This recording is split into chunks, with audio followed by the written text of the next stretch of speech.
यज्ञ प्रारंभ हो चुका था। उसने अपने पिता के दिशा निर्देश अनुसार सारा कार्य संपन्न किया और उसका परिणाम क्या आया?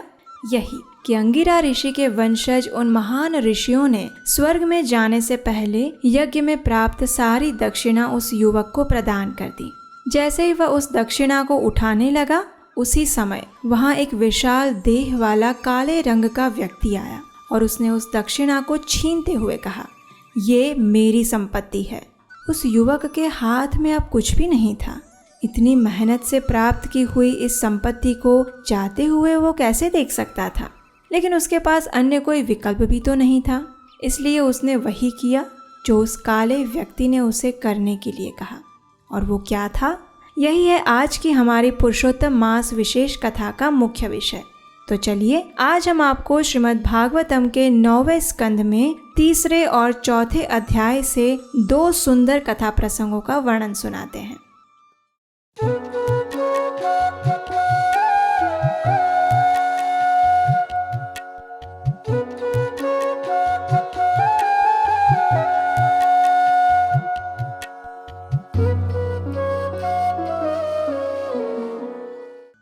हरे कृष्णा।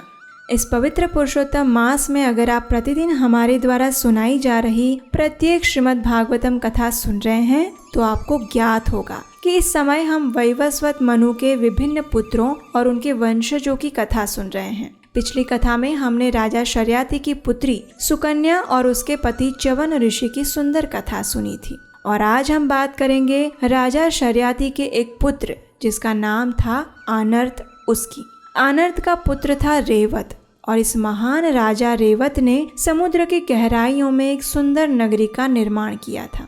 उस स्थान का नाम था कुशस्थली। महाराज रेवत के 100 पुत्र थे और उनमें से सबसे बड़े पुत्र का नाम था कुकुदमी।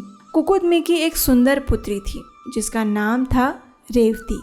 जब रेवती विवाह योग्य हुई तो राजा कुकुदमी को उसके योग्य वर ढूंढने की चिंता होने लगी। अपनी इस समस्या का समाधान ढूंढने के लिए वे रेवती को लेकर ब्रह्मा जी के पास उनके लोक में पहुंच गए।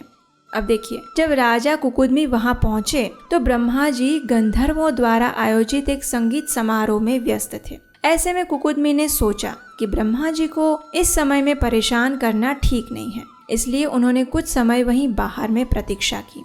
जब कार्यक्रम समाप्त हुआ तो वे ब्रह्मा जी से मिलने के लिए गए। वहां जाकर उन्हें प्रणाम किया और फिर अपने आने का प्रयोजन बताया। कुकुदमी ने ब्रह्मा जी को कुछ योग्य वरों के नाम बताए। जब ब्रह्मा जी ने ये सुना तो वे जोर जोर से हंसने लगे। उन्होंने कहा, राजन, जिन राजाओं और राजकुमारों के नाम आप ले रहे हैं ना, उन्हें मरे हुए तो लाखों वर्ष बीत चुके हैं। यद्यपि आपने यहाँ ब्रह्मलोक में कुछ ही समय बिताया है, लेकिन पृथ्वी पर अब तक 27 चतुर्युग बीत चुके हैं। इसलिए इन राजाओं और राजकुमारों के भी पुत्र पौत्र इत्यादि को मरे हुए हजारों लाखों वर्ष बीत गए हैं।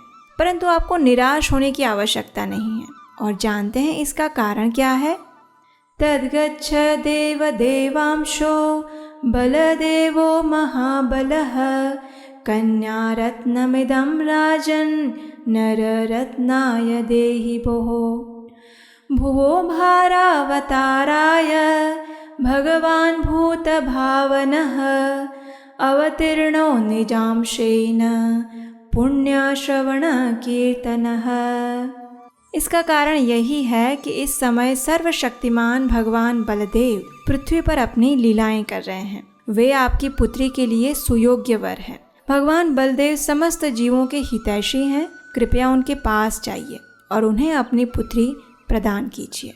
ब्रह्मा जी से यह आज्ञा प्राप्त करते ही महाराज कुकुदमी ने ब्रह्मा जी को प्रणाम किया और अपने राज्य में वापस लौट आए। अब तक उनके सभी स्वजनों ने घर का त्याग कर दिया था। फिर उन्होंने अपनी सुकुमारी पुत्री रेवती का विवाह बलराम जी के साथ करवाया और स्वयं वानप्रस्थ आश्रम स्वीकार करके तपस्या करने हेतु बद्रिकाश्रम में चले गए। चलिए अब सुनते हैं दूसरी कथा। वैवस्वत मनु के एक और पुत्र थे और उनका नाम था नभग। राजा नभग का एक बड़ा ही आज्ञाकारी और विनम्र पुत्र था जिसका नाम था नाभाग। वो उस समय ब्रह्मचारी आश्रम में रहते हुए अपने गुरु से शिक्षा प्राप्त कर रहा था। अनेक वर्षों तक जब वह अपने गुरु के आश्रम से वापस नहीं लौटा तो उसके भाइयों ने सोचा कि अब ये नाभाग नहीं आएगा तो चलो हम ही अपने पिता की संपत्ति का बंटवारा आपस में कर लेते हैं। ये सोचकर उन सभी ने आपस में ही पिता की संपत्ति बांट ली और नाभाग के लिए कुछ नहीं छोड़ा। कुछ समय बाद नाभाग घर लौटा तो उसने देखा कि यहाँ तो उसके पिताजी की सारी संपत्ति का बंटवारा हो चुका था। तो उसने अपने भाइयों से पूछा, हे भ्राताश्री, पिताजी की संपत्ति में से आपने मेरे लिए क्या रखा है? ये सुनकर उसके भाइयों ने कहा, तुम्हारे हिस्से में पिताजी आए हैं, जाओ उन्हें ले जाओ और उनकी सेवा करो, वही तुम्हारी संपत्ति है। ये सुनकर नाभाग अपने पिताजी के पास आया और उसने कहा, पिताजी, बड़े भाइयों ने मेरे हिस्से के रूप में आपको मुझे सौंपा है। अपने पुत्र की इस निर्दोषता पर पिता नभग ने कहा, हे पुत्र, तुम इन सबके धोखे में मत आना, क्योंकि मैं तुम्हारी संपत्ति नहीं हो सकता। अब ध्यान पूर्वक मेरी बात सुनो। अंगिरा मुनि के वंशज एक विशाल यज्ञ करने जा रहे हैं। वे सभी अत्यंत बुद्धिमान हैं, लेकिन फिर भी हर छठे दिन वे सब भ्रमित हो जाएंगे और अपना कर्तव्य करने में कोई न कोई त्रुटि करेंगे।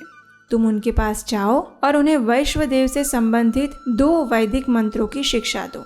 जब तुम ऐसा करोगे तो वे तुम पर अत्यंत प्रसन्न होंगे और यज्ञ पूरा करके वे स्वर्ग लौट जाएंगे, लेकिन जाने से पहले वे तुम्हें यज्ञ में प्राप्त सारी दक्षिणा देकर जाएंगे। नाभाग ने अपने पिता के इस आदेश का अक्षरशः पालन किया और ऐसा ही हुआ। जब अंगिरा ऋषि के वंशज वे महान ऋषि स्वर्ग लोक की ओर जाने लगे तो जाने से पहले उन्होंने यज्ञ में प्राप्त सारी दक्षिणा नाभाग को दे दी। जैसे ही वह उस दक्षिणा को उठाने लगा, उसी समय वहाँ एक विशाल देह वाला काले रंग का व्यक्ति आया और उसने उस दक्षिणा को छीनते हुए कहा, ये मेरी संपत्ति है। ये सुनकर नाभाग ने उत्तर दिया, लेकिन ये संपत्ति मुझे अंगिरा मुनि के वंशजों ने दी है, इसलिए ये मेरी है। लेकिन उस काले रंग वाले व्यक्ति ने कहा, ठीक है, एक कार्य करते हैं, हम दोनों तुम्हारे पिता के पास चलते हैं, वे ही हमारे मतभेदों को सुलझाएंगे।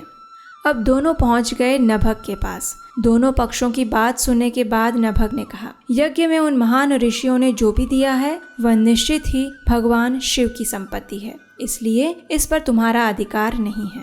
जब नाभाग ने अपने पिता के ये वचन सुने तो उसे समझ आया कि यह काले रंग का व्यक्ति और कोई नहीं अपितु स्वयं भगवान शिव हैं। उसने उन्हें प्रणाम किया और कहा, हे पूजनीय महादेव, ये सारी संपत्ति आपकी ही है। मैं आपके चरण कमलों में अपना शीश झुकाता हूँ और आपकी कृपा की याचना करता हूँ।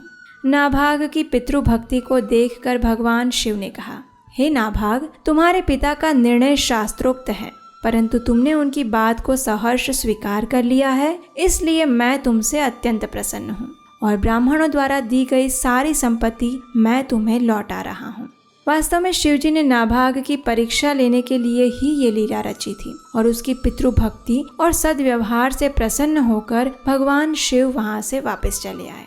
और ऐसे महान नाभाग के पुत्र थे महाराज अम्बरीश, जो कि भगवान विष्णु के एक महान भक्त थे। उनके जीवन में एक समय ऐसा प्रसंग घटित हुआ जिसने उनकी कीर्ति पताका को युगों तक संपूर्ण ब्रह्मांड में प्रसारित कर दिया। और ऐसा क्या हुआ था उसके जीवन में, ये हम आपको बताएंगे अधिक मास विशेष कथा की अगली कड़ी में। तो इस कथा में आपके लिए क्या शिक्षा छिपी हुई थी, ये हमें नीचे कमेंट बॉक्स में ज़रूर बताइएगा। और जाने से पहले आज हम एक सबसे ज़रूरी बात करना चाहते हैं आपसे। देखिए, हम जानते हैं कि आप सभी पुरुषोत्तम मास की इन विशेष श्रीमद् भागवतम कथाओं को नियमित रूप से सुन रहे हैं।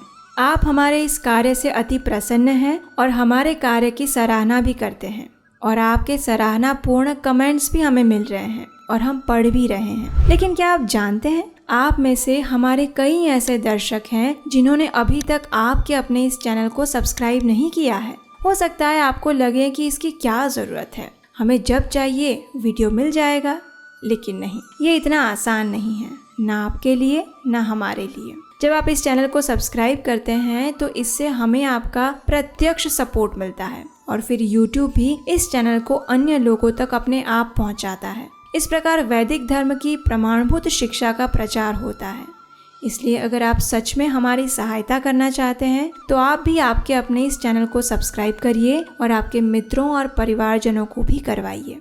और अगर आप कुछ आर्थिक रूप से हमारी सहायता करना चाहें तो स्क्रीन पर नंबर दिया गया है, उस पर आप अपनी इच्छा अनुसार योगदान भेज सकते हैं। और हमें पूरा विश्वास है कि इस वैदिक साहित्य और भगवान की महिमा को प्रसारित करने के इस महाअभियान में हमें आपका प्रेम और आशीर्वाद सदैव प्राप्त होता रहेगा। तो चलिए इस मंगलमय पुरुषोत्तम मास को और मंगलमय बनाते हैं और परम भगवान श्री कृष्ण के सुंदर चरण कमलों का स्मरण करते हुए इस प्रार्थना को उन्हें अर्पित करते हैं।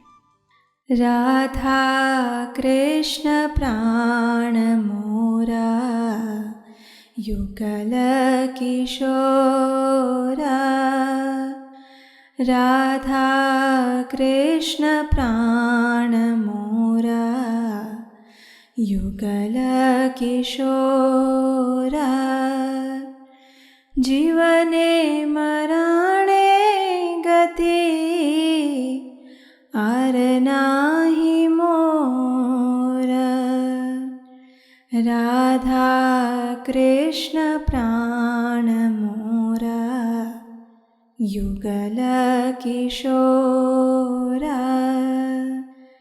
कालिंदीर कूले केली कदंबे रवाना,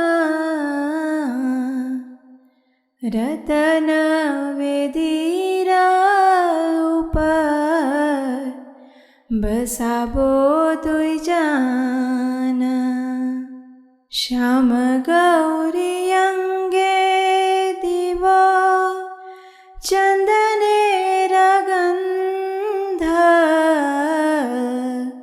चामर ढोलावो कबे हिरी मुख चंद्र, राधा कृष्ण प्राण मोरा युगल किशोरा, जीवने मरणे गति आर नाही मोरा, राधा कृष्ण प्राण मोरा युगल किशोरा। हरे कृष्णा।